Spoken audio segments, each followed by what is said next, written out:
Hello and good day. Let us continue the discussion in nature and effect of obligations. This is actually part 2 of the nature and effect of obligations. Obligations of one obliged to give a determinate thing. Recall na ang obligation to give ay tinatawag din na real obligation. Since dito, ang obligation ay obligation to give a determinate thing, this is otherwise known as a specific or determinate real obligation. So what are the obligations of one obliged to give a determinate thing?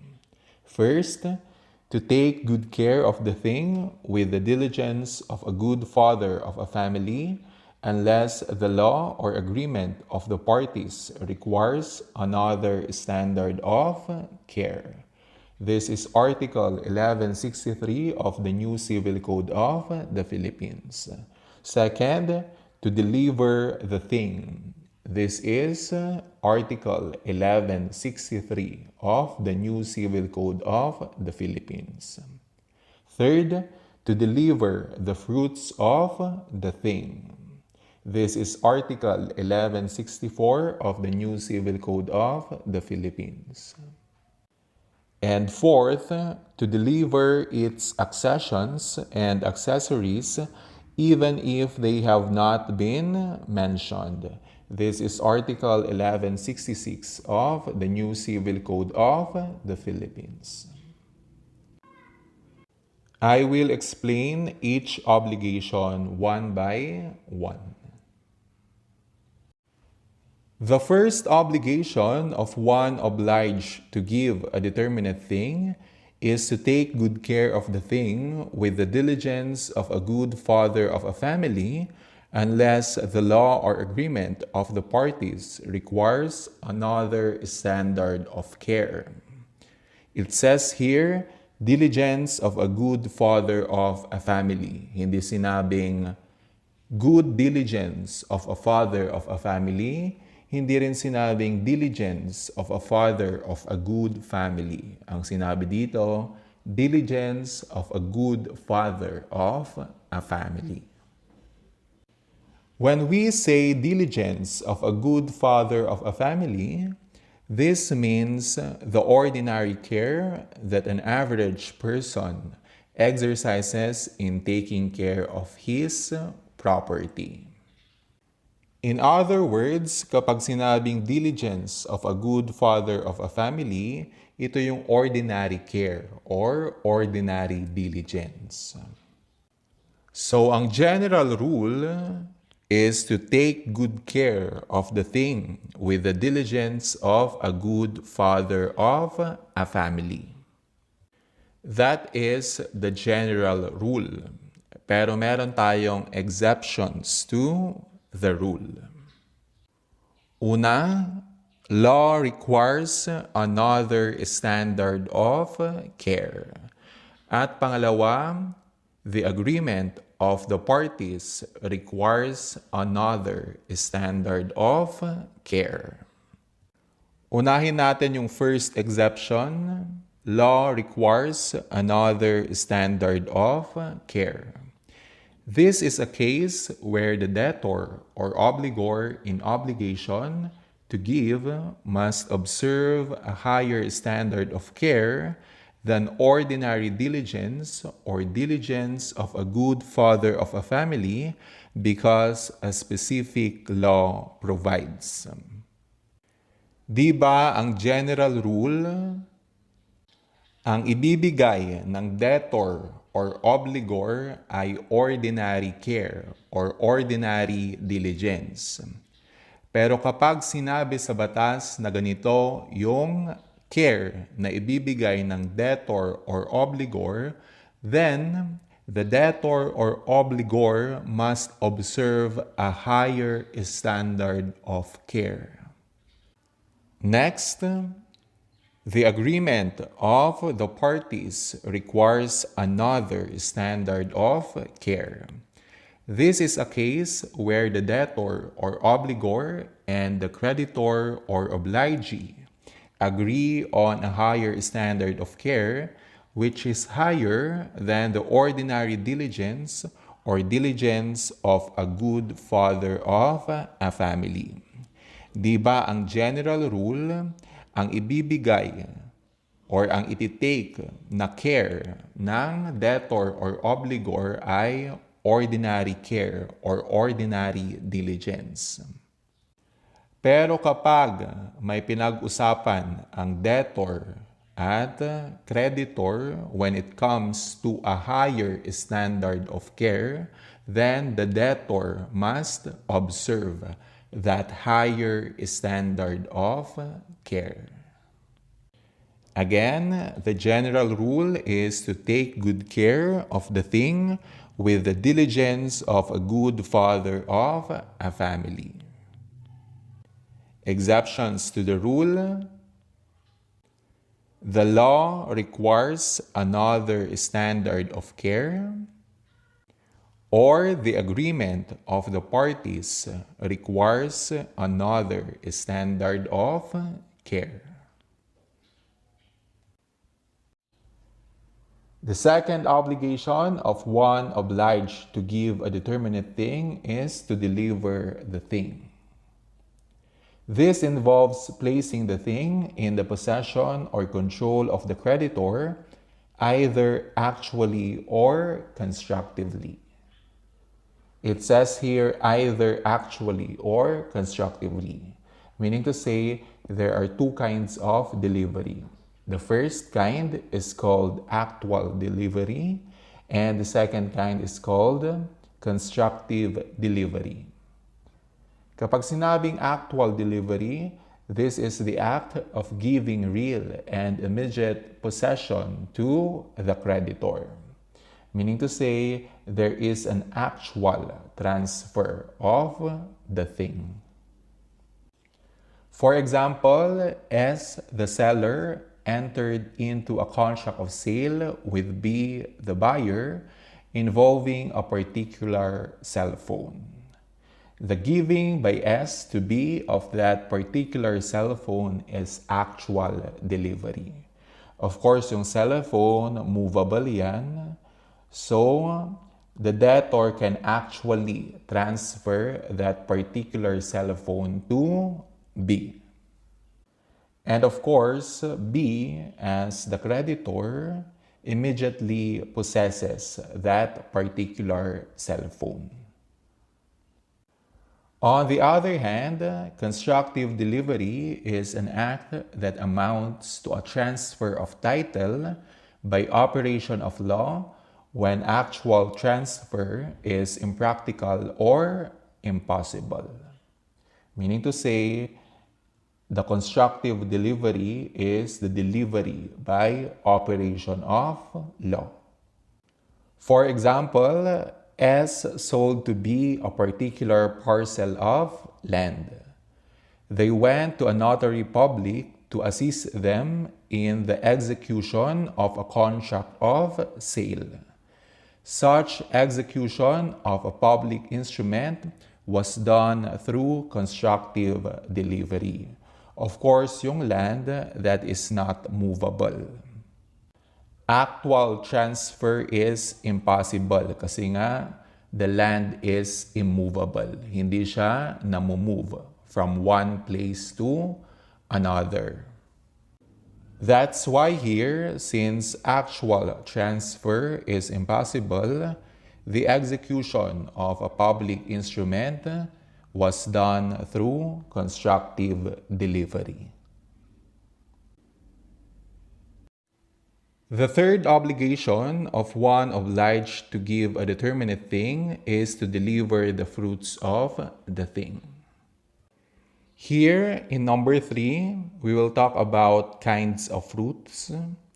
When creditor has a right to the fruits of a determinate thing. When obligation to deliver the thing arises, and the rights of the creditor.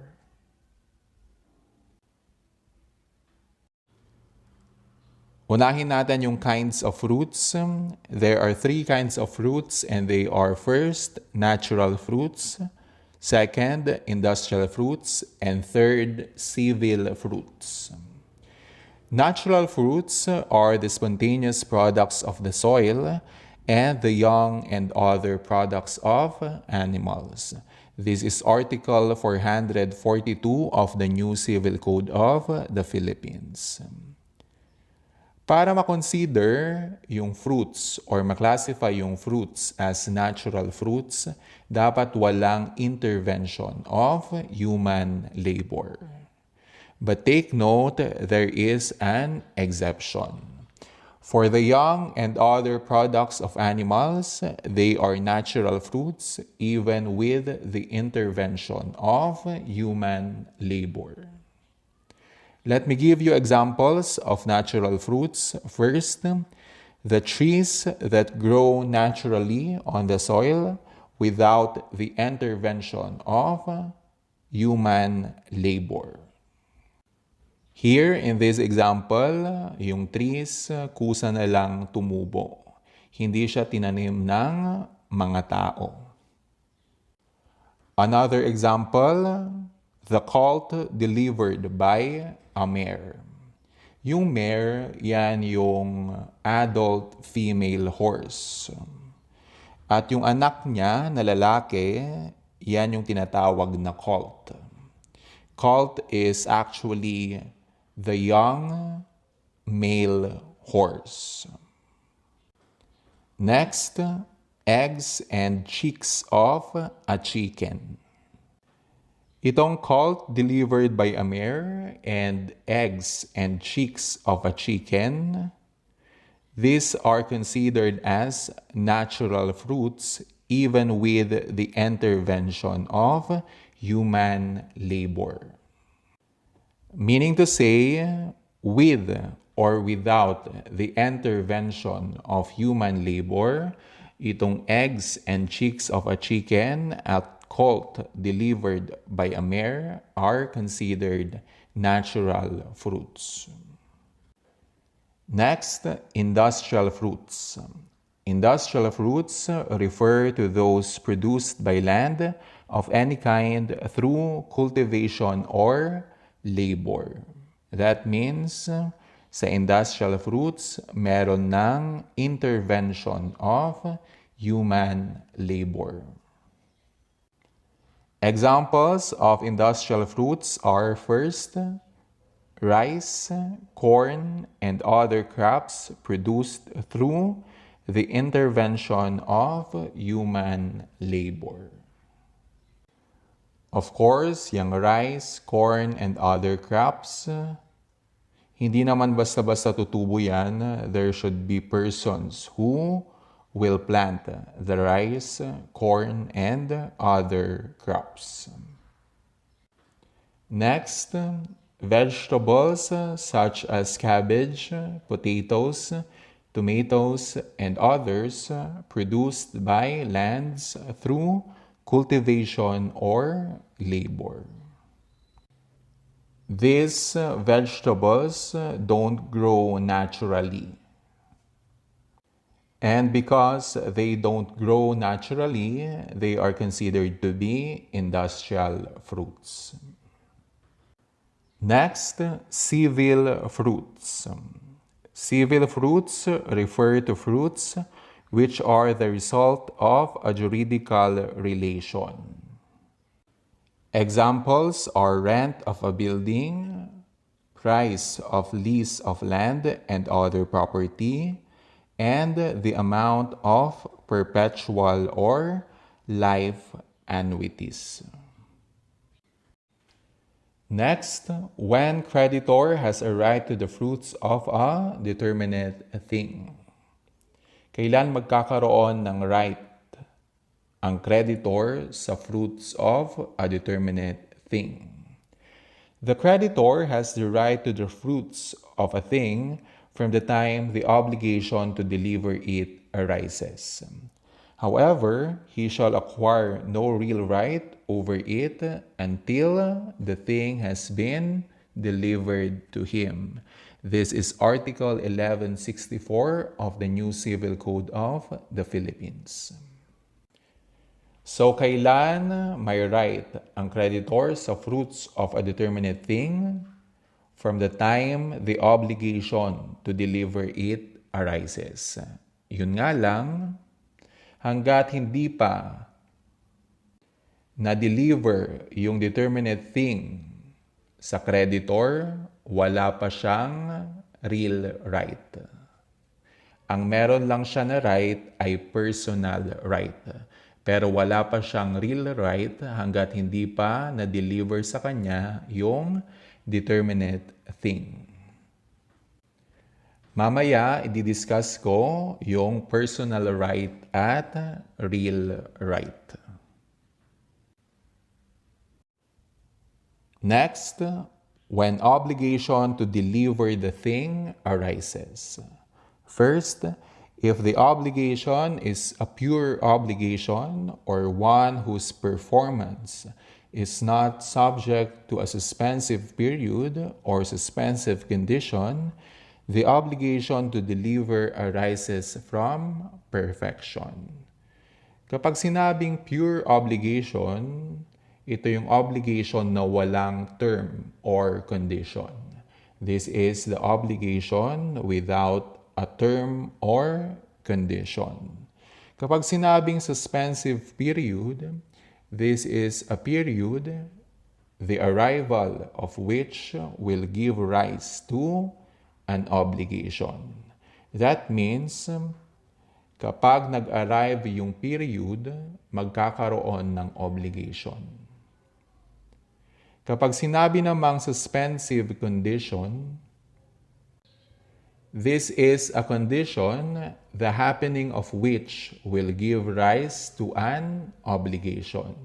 That means, kapag na-fulfill yung condition, magkakaroon ng obligation.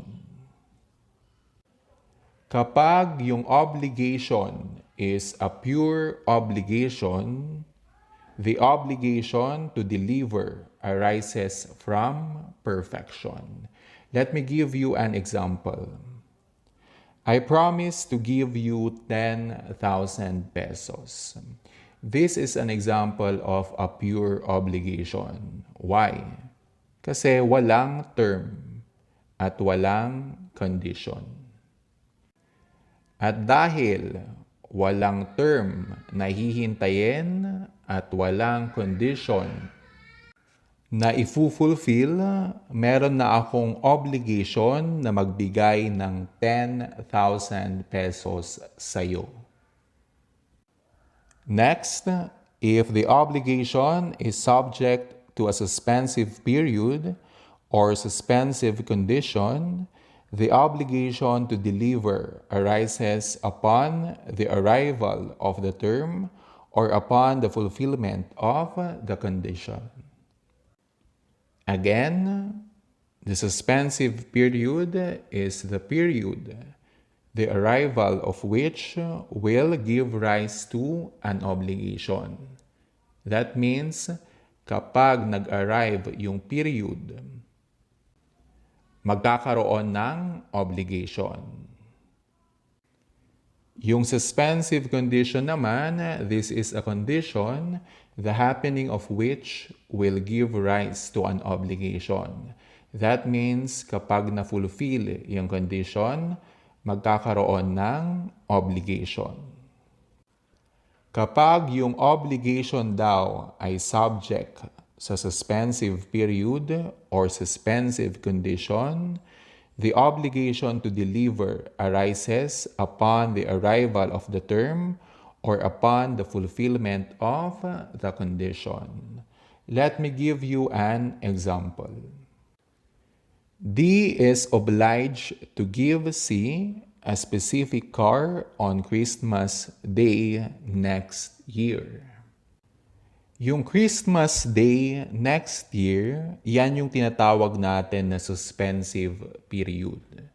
Kasi nga 'di ba, kapag sinabing suspensive period, ito yung period na kung saan kapag nag-arrive, magkakaroon ng obligation. Since the suspensive period is Christmas Day next year, the obligation to deliver arises only on the arrival of such date. That means si D, magbibigay siya kay C ng specific car on the arrival of Christmas Day next year. Another example, D is obliged to give C a specific car if C passes the CPA examination. Yung phrase na if C passes the CPA examination, yan yung tinatawag natin na suspensive condition. Kasi nga, di ba, kapag sinabing suspensive condition, ito yung condition, the happening of which will give rise to an obligation. That means, kapag na-fulfill yung condition, magkakaroon ng obligation. Therefore, the obligation to deliver arises only upon the fulfillment of such condition.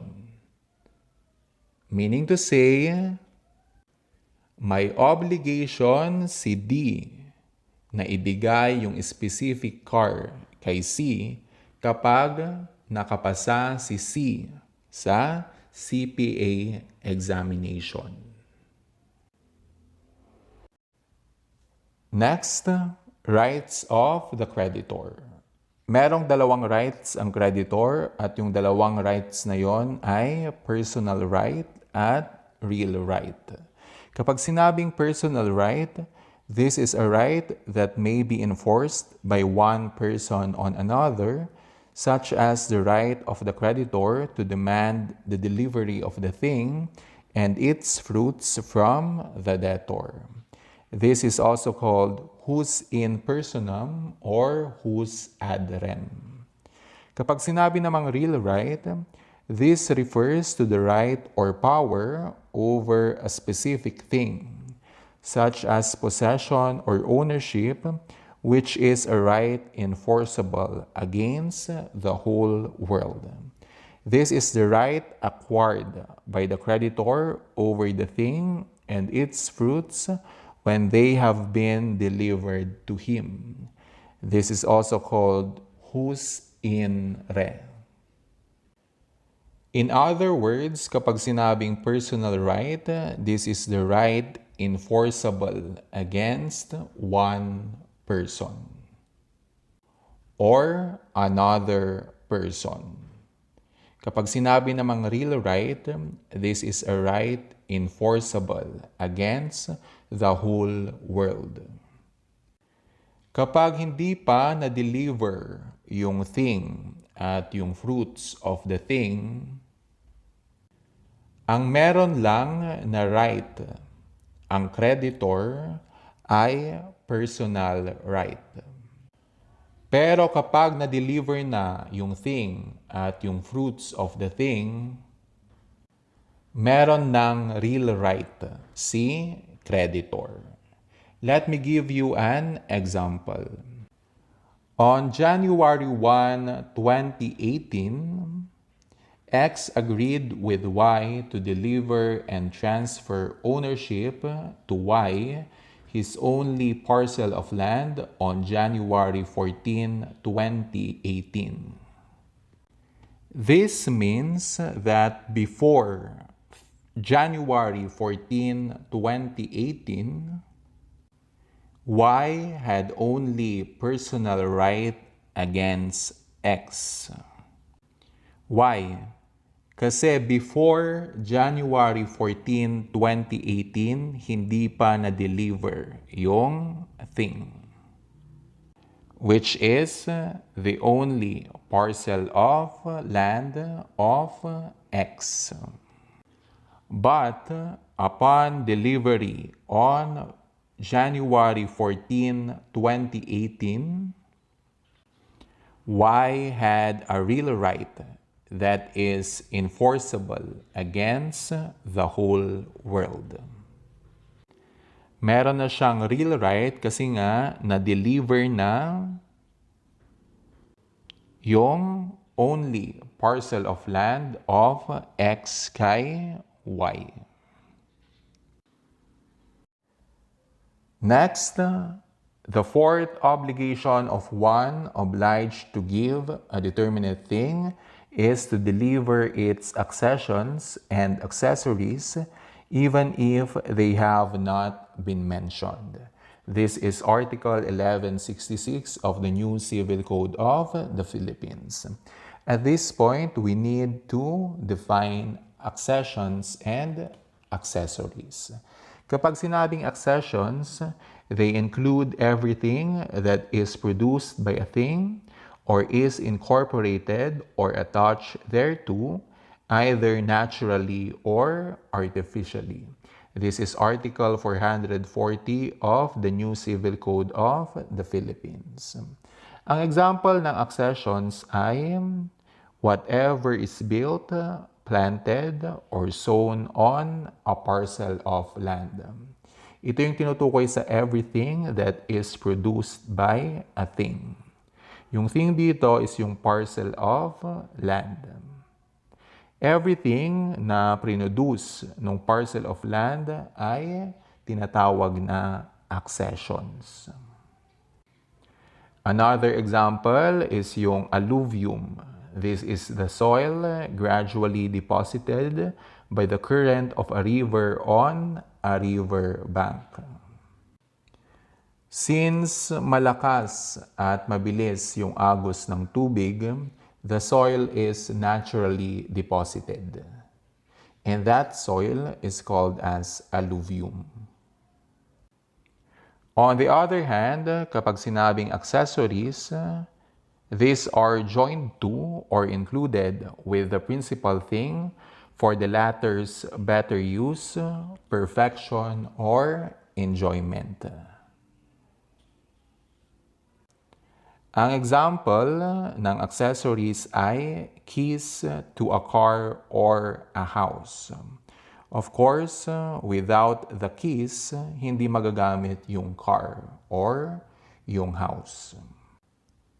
Another example, the bracelet of a wristwatch. Yung principal thing dito ay yung wristwatch at yung accessory ay bracelet. Imagine kung yung wristwatch wala siyang bracelet. The bracelet is actually for the better use of the wristwatch. Let me give you an example of the fourth obligation of one obliged to give a determinate thing. If D binds himself to deliver a laptop to C, he should deliver the laptop and its charger. Of course, laptop yan, kapag nalobat, kailangan niya ng charger. So kahit hindi na-mention yung charger, kung ang obligation niya is mag-deliver ng laptop, included yung charger. Take note, the principle is accessory follows the principal. Ang principal natin dito ay yung laptop. At yung accessory ay yung charger. So, the charger follows the laptop. Pero kapag ang obligation ni D ay mag-deliver ng charger kay C, of course, ang obligation niya lang ay to deliver the charger. Hindi kasama ang laptop. Because the principle is accessory follows the principal, not the principal follows the accessory.